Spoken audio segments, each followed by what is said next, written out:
रमशा कहाँ है? दोस्त के घर गई है, कह रही थी थोड़ी देर में आ जाएगी।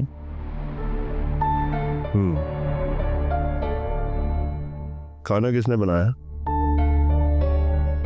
राबिया भाभी ने।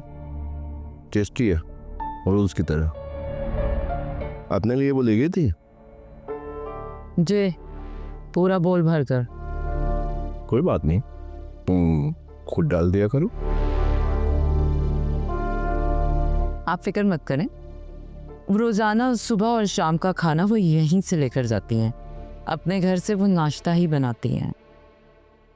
ख्याल रखा करो उसका।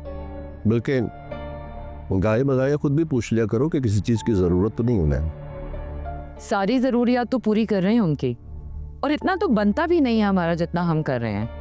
और आप इतना मत सोचा करें उनके बारे में।